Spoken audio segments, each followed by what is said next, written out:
Welcome to our 5 on 5. We're pleased to welcome Kerry Tymchuck, the Executive Director of the Oregon Historical Society, as well as author Brent Walth, author of Fire at Eden's Gate, a biography of Tom McCall. Gentlemen, thank you so much for being here. Thank you. All right, so Kerry, let's start with you. What are you guys doing in town tonight? Well, we're here 15 years ago when Senator Hatfield came back home from the Senate to Oregon.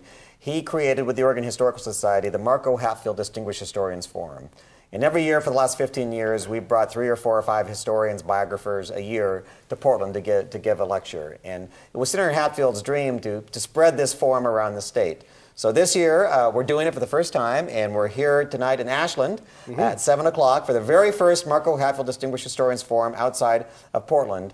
And I decided there was no better way to kick this off in this year of the centennial of Governor Tom McCall's birth than to have Brent Walth, the eminent biographer of Tom McCall, lecture tonight about the life and legacy of Oregon's most iconic governor. Very nice. Okay, Brent, a little more the life and legacy, if you will. Tell us a little bit about Mr. McCall. Well, Tom McCall changed the state fundamentally. The state, or the Oregon we know today, is due entirely from his work as governor. He was governor from 1967 to 1975, and that's a long time ago, but his legacy still lives on. And it's the fact that we're marking his 100th birthday means that people still understand that he's had an enormous impact on the state. Now, Kerry, I want to get some of the details about tonight. Where is it and what time? But it's at the recital hall at Southern Oregon University in Ashland at 7 o'clock tonight. Tickets are $10. We're doing it in conjunction with our partners, the Southern Oregon Historical Society and the Jackson County Library Foundation. Very nice. Okay, and Brent, I want to ask you again about the former governor. Why did you kind of become fascinated, perhaps, with Mr. McCall?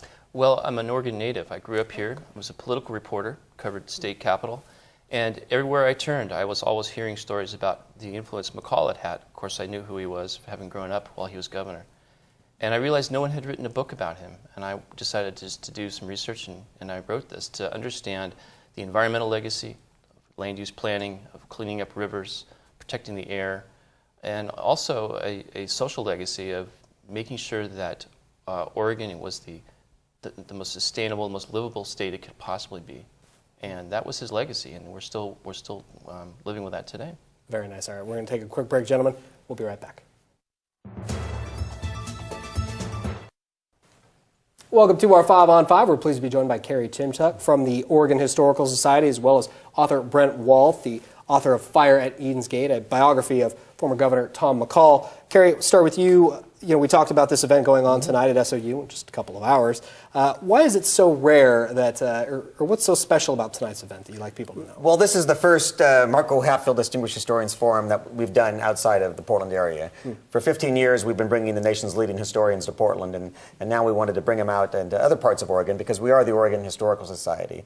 And given that this was the centennial month of Governor McCall's birth, he was born March 22nd, 1913, we decided it'd be a great way to kick it off this March by having Brent talk about Governor McCall. So he's here tonight in Ashland, and next week we'll be in Bend.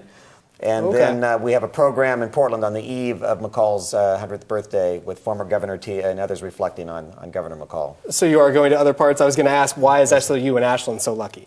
We just wanted to bring him to Southern Oregon and the Medford-Ashland area. Okay. Hey, well, lucky us. We'll take it. You bet. All right, Brenton. A lot of people, I being a native Californian, forgive me, and many people of my ilk, but Governor McCall clearly left a stamp, as you talked about earlier, on the state of Oregon. But what perhaps makes him so memorable outside of that legacy?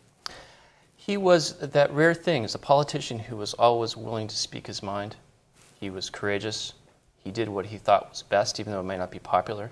He was constantly worried about whether Oregonians loved him, but he was never afraid to take controversial and difficult stands. He had one basic idea he always pursued. He wanted the state to protect its livability, and he had a lot of ideas that were unconventional. Everything from rationing gasoline to conserving energy, land use planning, but he also did things that people really understood, like protecting Oregon beaches, making sure they were public. The bottle bill was part of his legacy. So we still are living with so many of the values that he introduced today that it's really important for people to understand who this man was. It really left a legacy in our state. Yes. Very nice. All right, and Kerry, again, in case anyone's just tuning in, tell us what time tonight's event is and where it is. 7 p.m. tonight at the Recital Hall at Southern Oregon University in Ashland. And Craig, you know, McCall began his career before politics. He was a TV newsman. So hey, there's hope for you. I was just about to say maybe there's you can get into hope. politics. And he's not a native Oregonian either, correct? He was not a native Oregonian. Interesting. Hey, you never know, right? All right, gentlemen, thanks so much for being here. Good luck tonight. Thank you. Thank you. All right, stay with us. We'll be right back.